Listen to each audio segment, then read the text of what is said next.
I'll just make my screen dip downwards. So the presentation is probably going to last about 30 minutes. You can ask questions afterwards if you want to. There's you can click on the sidebar and send me questions afterwards, or you can just email me. My details are there, my telephone number if you've got any questions. Just so you know who I am, I'm a share scheme solicitor. I've been working in the field of share schemes for around about 20 years now, mainly focusing on share plans for private companies. And this webinar this morning is aimed very much at smaller private company owners who are just starting to think about putting in place a share scheme for their employees. It's not intended to be particularly technical. I don't particularly want to go into details about the particular type of share plans available. I'd rather focus on the practical questions and the basics that you need to think about before you put your plan in place. So the key points in my experience that you need to think about are firstly planning. That's really important. Get the planning right and everything else will follow.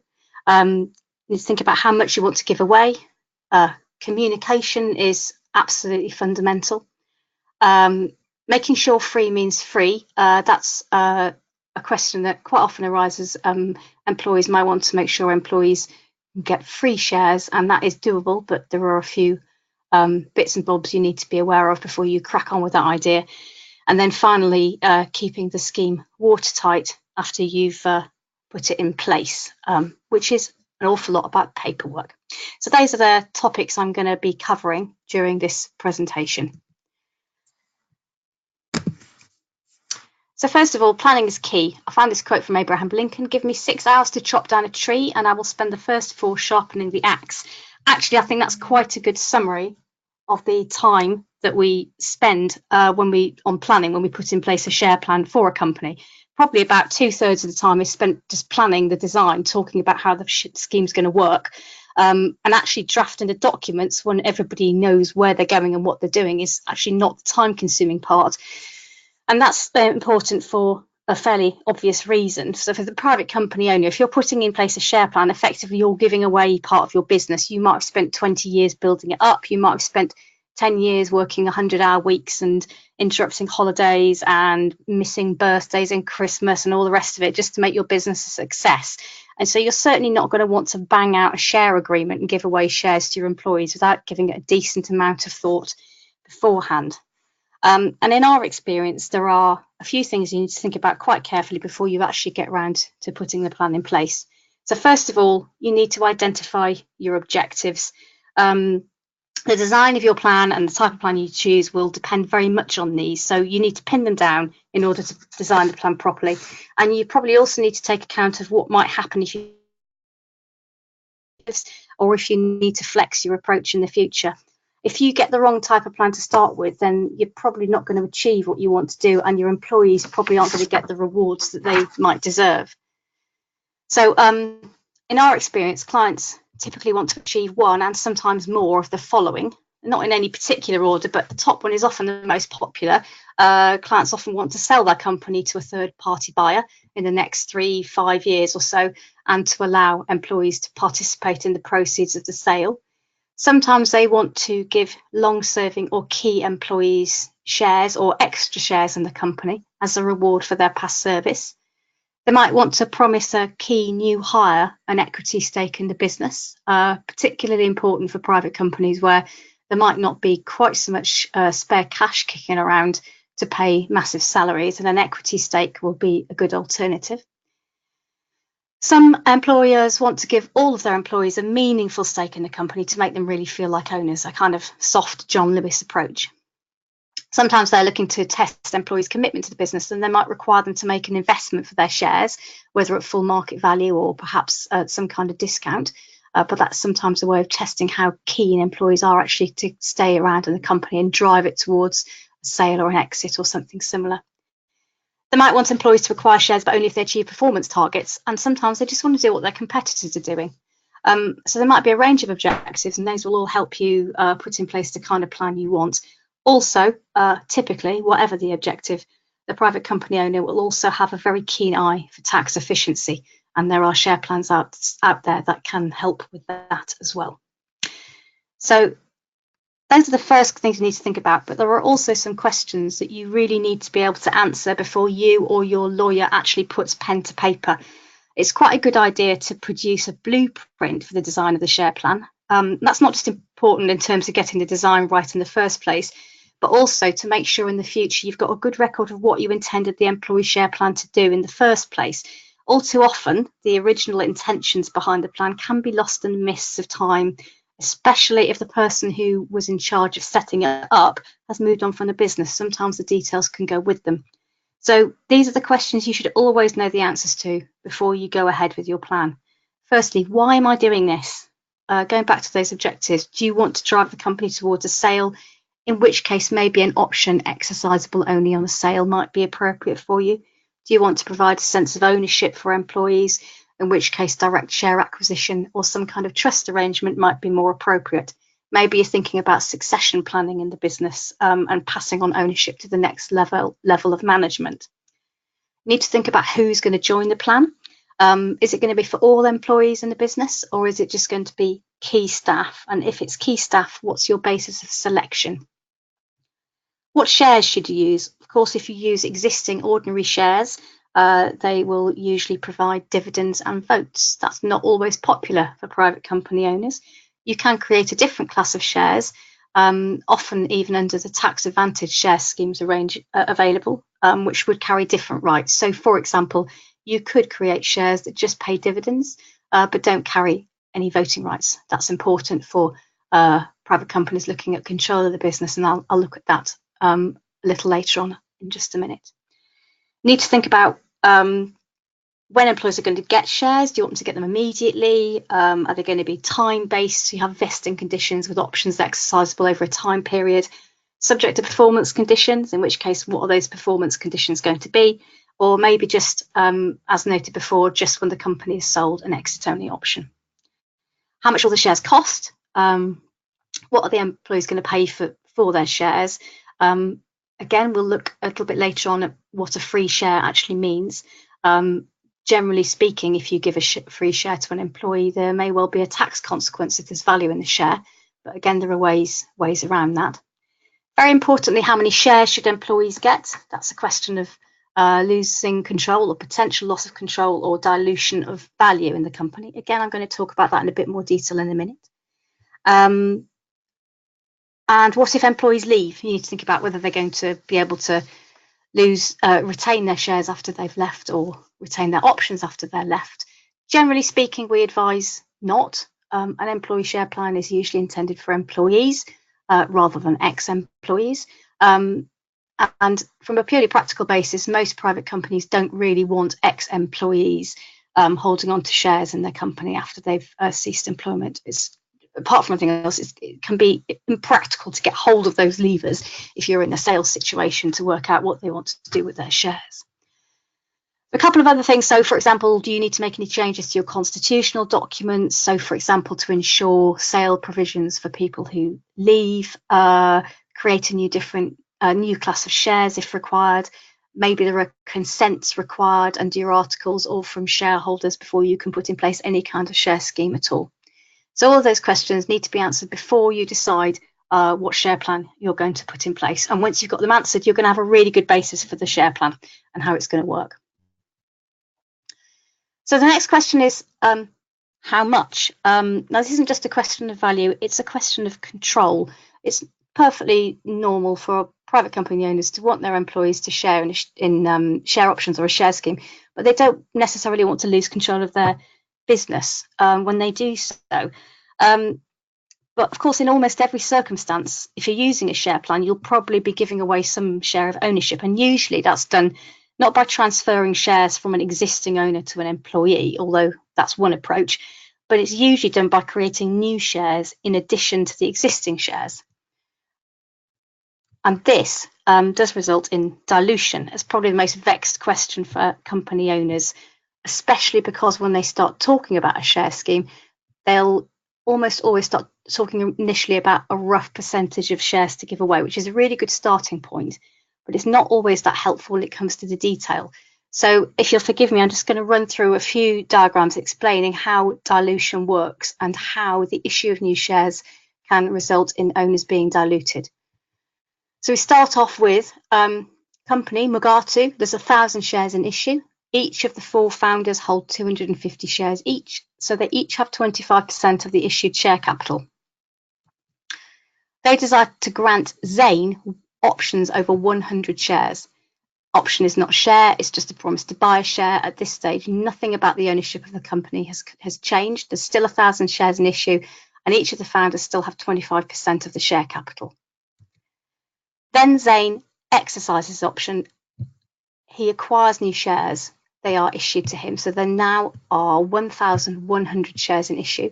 And each of the original shareholders now has around 23% of the share capital, and Zane has 9%. Obviously, their actual shareholdings haven't changed. They've still got 250 each, but it's a smaller piece of the pie. They now decide to grant options to a further employee. This time, options are granted over 50 shares. Again, that share ownership hasn't changed. We've still got 1,100 shares in issue, founders 23% each, and Zane 9% each. Jane's only got options. She hasn't got shares. She's just got a promise to buy a share in the future. And then she does decide to exercise her options. Again, 50 new shares are issued. So now there are 1,150 shares in issue, and you can see that the founders' interest has been diluted down a little bit more to around 22%.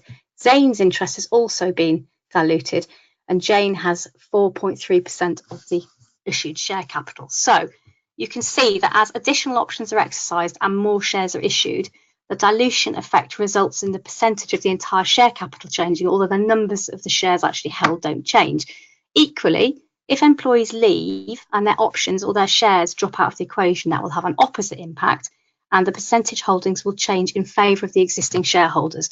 So this is really well worth remembering when you're setting up your plan and communicating to your employees. The idea of using a percentage should just be a guide. It's fairly typical to say use around about 10% of the post-diluted share capital in a company for all share plans.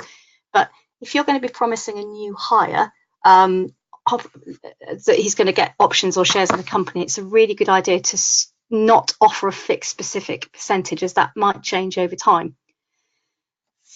So how do you deal with this issue of control? You obviously don't want to issue enough options and give away enough shares that you're going to lose control of your business. So there are various ways of doing this. So firstly, I've mentioned before, exit-only options, which might be exercisable only on the sale of a business. The control issue in this case just simply doesn't arise.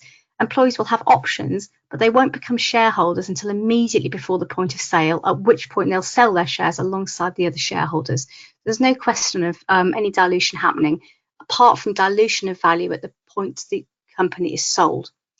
You can often use non-voting shares in the share plans. There are some exceptions, but it's fairly common for private companies to use non-voting shares.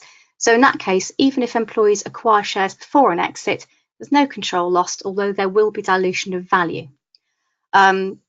Do remember, if you do a bit of equity modelling just to work out the numbers, the magic number really is 10%. If a shareholder's got less than 10% of the voting shares in the company, there's very little they can do to stop major shareholder decisions being made. So if you just do a little bit of basic maths, you can make sure you don't inadvertently give away more than that magic 9.9%, and you've effectively maintained control of your company and still given away a decent chunk to your employees. And of course, you can also use shareholders' agreements and articles of association and amend them so that certain key shareholders hold the power to make key decisions. So we've checked off how much. Now the next thing is communication, and we all know communication is obviously fundamental in all business scenarios, and it's particularly important where involving employees and arrangements where they might not be that familiar actually with the fundamentals. You might have a brilliant plan in place, all beautifully designed. You think you've explained the position clearly, but sometimes the message just doesn't get through for whatever reason, and then you end up with a plan that should have a great motivational impact, but it just doesn't. So there's a few things to think about before you set off and launch your plan, and before you write to your happy employees saying they're going to get a 1% stake in the company. So first off, always tailor your communications. The way you communicate your plan will obviously depend very much on what you're planning to do and your workforce. Of course, if you're going to be granting EMI options just to a couple of really key staff who are fairly clued up, you'll probably have been discussing stuff with them beforehand, and it might be quite straightforward to explain to them how the plan's going to work. If you've got a wider ownership arrangement, it might not quite be so straightforward. People might not have quite as full an understanding of what an option is, of what a share is, and what the plan might mean to them. And there you might need to give out a little bit more information. You might even want to plan a full launch program, including teasers to introduce people to the idea, full employee presentations at different offices or different factory locations as required. Often, especially where there's a wide group of participants, it can be helpful to have an independent third party there to explain the plan, how it works, how people should join, because having an outsider there sometimes makes it a bit easier for people to ask questions, and also allowing people to ask questions one-to-one outside of the group will make it easier still for them. Just a word of warning, you shouldn't, of course, at any point be seen to be giving your employees any financial advice or tax advice on a share plan, or be seen to persuade them to enter into a share plan arrangement. So just be a little bit careful about that. Remember, you can also tailor the format of your communication. So some PLCs use text messages or instant messenger or social media to communicate their share plan. That might not be as good an idea for a smaller private company, and you will probably know what best format is going to suit your employees. There is inevitably going to be some paperwork involved, and some of it is going to be tedious legal stuff, but there are ways of making it easier for people to follow. And in our experience, the easier it is to understand the plan and the better it is communicated at the outset, the more motivational impact the plan will have. And once it's in place, regular follow-ups and, in an ideal world, regular rewards will help keep the plan live. It's very easy for people just to forget about that dusty old option agreement they've got in their drawer. Keep telling them about the plan. Keep telling them about the share value if you can, so they can see that they've got something worth having. And don't forget, you can share information. You don't need to go the whole hog and give out full financial to all employees. We're not saying everybody needs to know what everybody earns, but if employees can see how the company is performing overall and the impact that has on the value of their shares, that can be a really positive message for the option holders and shareholders. Just quickly, those are some good ideas. Just a couple of bad ideas that are worth knowing about. This promising percentages thing. Offers of employment to employees saying, we will give you an option over 5% of the equity. There are lots of reasons to do this, but the main one is, as we've discussed, how do you know what 5% is going to be? If you never get around to granting the option, can the employee sue you if that employment relationship falls apart? Potentially, yes, they can. And again, we see this reasonably often. You've made a promise of 5% of the equity, but somehow you just never get around to doing it. That is clearly not a good positive impact on your employment relationship. So promising percentages in offer letters is a bit of a no-no, really. Similarly, informal option grants. So a letter to an employee saying something like, we've granted you an option over 100 shares. The exercise price is £100. Don't do this. That's effectively, you've granted a non-tax advantage share option when there may be more tax efficient ways of doing it. You haven't included any details about what happens if people leave. You might not have got approvals from shareholders, and you may well have created a requirement to register your share plan with HMRC online and complete an annual share plan return. So just by putting those few innocent words into an employment contract, you could create all sorts of administrative bother, and that usually needs unwinding, which can be more costly actually than doing the share plan properly in the first place.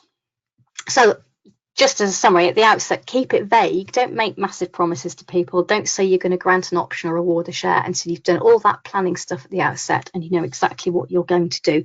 You can do vague wording in employee communications. You know, you may be invited to participate in our share plan, but I really would advise you don't do anything more detailed than that at this stage.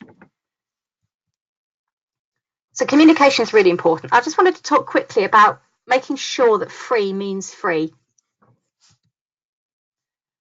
Milton Friedman, and according to sources and many other people have said, there is no such thing as a free lunch. We would add, sometimes there is, or at least quite a cheap one. But to be fair, when it comes to employees holding shares, there is one key thing you need to know. In almost every circumstance, if you give your employees a share that has any value, they will be taxed on that share's value. So that gives rise to three crucial questions. Firstly, how do you know what your shares are worth? Well, answer, you don't. It's really difficult in a private company, but HMRC may well have a view. You're better off, if at all possible, agreeing the valuation with HMRC beforehand if you can, usually by way of a tax advantage share scheme, or at the very least have a clear record of what the directors felt the shares were worth at the time and what they based their view on with supporting evidence. What tax would be paid? It may not be charged under PAYE, but your employees may need to declare it on their annual self-assessment tax return if they do one. And again, finally, what's the motivational impact? This is probably the most important one. Again, you've given your employee a free share, how very kind, but now there's a tax charge and they can't sell a private company share very easily to cover it. So how will the employee pay the tax? Suddenly you, or at least the employee, is looking straight into the gift horse's mouth. And that is not a good look again in terms of motivational issues. Luckily, there's ways around this. You can give your employees free shares. You could, for example, use a share incentive plan, which is an HMRC tax advantage share scheme that does allow you to give your employees free shares without any tax charge arising and without any nicks arising, which obviously is helpful for the company as well. The SIP has lots of other things it could do as well, including allowing employees to buy shares out of pre-tax salary and getting 2 free shares for every share that they buy. So it's a really good way of giving shares to employees without them paying anything or hardly anything at all. That plan only works if you involve all the employees in your company. So it's no good if you just want to incentivize key employees. If that's the case, you might want to think about using EMI or another form of share option that's exercisable at some point in the future. Again, if you use EMI options or company share option plan options, you can agree the value in advance with HMRC. You can give the employees a choice as to exercise. There's no obligation on an employee to exercise the option and pay the exercise price. They decide when and whether they want to do that. And again, if you use exit only options, usually what will happen is that when the company is sold, the exercise of the options and the sale of the shares happens almost simultaneously, and effectively the exercise price is simply taken out of the sale proceeds. So the employees never really put their hands into their pockets at the time. So that can be quite a helpful way of doing it. Just as a reminder, it's really hard to value a private company share with any certainty, and the best way of doing it from a share scheme's perspective and to make sure that employees aren't paying less than market value for their shares is to agree the value with HMRC shares and assets valuation in advance. HMRC will only do this if you're doing it under a recognised tax advantage share plan like EMI or share incentive plan or company share option plan. So in my view, that's actually a massive advantage of using those tax advantage schemes, because it does provide a decent amount of certainty about the value of the shares that you're giving to your employees. So it's just a few thoughts about giving away free shares, how to do it and how not to do it. The last thing I wanted to talk about is just keeping the plan watertight. Now, this is really all about the paperwork. It is quite boring. As Terry Pratchett said, you would probably, in many cases, rather your paperwork was eaten by gargoyles than actually have to deal with it. But in share plans, it can be really helpful. Well, in fact, it's absolutely essential to get the paperwork right. At the stage of adopting the plan, you need to look at the articles and shareholders agreements, make sure the consents and authorities are being dealt with, make sure you've got the right share capital for your share plan. Think about that share plan blueprint I discussed earlier. Then you look at the share plan rules and the individual option agreements or share plan agreements, which will need drafting according to your particular plan. You might at that point want to think about the vesting conditions and performance conditions. You'll usually need to put those in place at the time you grant the options or award the shares. And it's quite important to make sure that you get them right at the outset, because they can be difficult to change later without impacting on the tax advantages of the plan. You'll need to have a board approval and shareholders resolutions, and if there are Companies House filings that need to be done, you need to get those in place as well. So, for example, if you subdivide your share capital or if you make changes to the articles. When you make the awards, make sure you've got a valuation report for the shares or an HMRC agreement and keep a copy. Think about your communications programme, check all the details like individual option numbers. check that the individual agreements have been correctly executed. If you've got an option agreement that isn't correctly executed, you may find that you've inadvertently not granted somebody an EMI option at all, which will make them cross when they come to exercise it and they discover they don't actually have one. And share certificates and option certificates. Share certificates, obviously, you'll normally give those out when you give somebody a share. Option certificates, as well as the kind of signed option agreement, can be a really nice bit of paper for employees to hold on to. I think that's a really nice PR exercise if you can produce option certificates for people. And then finally, when your plan's actually been put in place and everything's been awarded to employees, you must register your plan with the Inland Revenue on their employment-related securities online system. If you are granting EMI options, you must register the options within 92 days of the date of grant. And it's worth noting that when you're registering EMI options, we usually advise you take a screenshot to prove that you've done it, because HMRC won't send you a confirmation that they've been registered. And if it's not been registered properly and there's any argument, if you've got your screenshot, it's really helpful to demonstrate to them that you did it in time. They won't believe you otherwise. You need to do an annual return for share plans, and that needs to be completed by the 5th of July following the end of the tax year in which the awards were actually made. Again, don't start doing it on the 5th of July or even the 4th of July, because everybody does that and the system crashes, and HMRC won't take that as an excuse if you haven't got your return in place by the 5th of July. And again, if you're actually awarding shares, make sure your company's house forms are updated, your CSO1 is updated on a regular basis. And then finally, as regards to the administration of the plan itself, it's a really good idea to keep ongoing records of levers and when options have lapsed or when options have been exercised, just so you know exactly where you are at all times. You'll need that to complete your annual return in any event. So quite a lot of paperwork going on. Why is this important? Firstly, it's good to know who's got options, who hasn't got options, who's got shares, who hasn't got shares anyway. Secondly, if you don't register your plan correctly or register your options correctly, you might not get the tax advantages. But actually, I think the most important reason for getting this all right is that if your company is ever sold, the acquirer's lawyers will ask for this information as part of the due diligence process. And if it's not there, the best that you can expect to happen is a lot of panicky digging around in drawers and files and so on to see if you've got the paperwork. And worst case scenario, the acquirer's lawyers rub their chins and go, oh, well, we don't know about the tax treatment, so we're going to chip the price. So it's really helpful to have all that in place, and you know you've got it all in a safe place and everything's been done correctly. So those 5 things, I think, are the most important things to think about from a practical perspective when putting a share plan in place. If you can get those 5 things right, your share plan should be a success. Obviously, 5 is not a magic number, but 3 is. So if I had to distill these down a little bit further, I would just simply say plan ahead, make sure your communication is right, and keep good records. That is the end of this webinar. It's only a short one. Oh, sorry. Didn't mean to do that. Just going to see if you've got any particular questions about the webinar at all. I think there can be questions sent online. I can't see any immediately. Sorry, I've gone to the beginning of my slideshow. If you have any questions afterwards, however, any practical questions or more technical questions about the webinar in particular, or any questions about share schemes, my details are here. My telephone number is there. I'm always happy to speak to people about share schemes.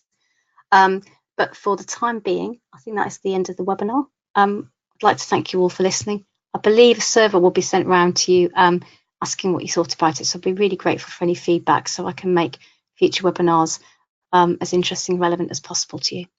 Thank you all for listening, and have a good morning.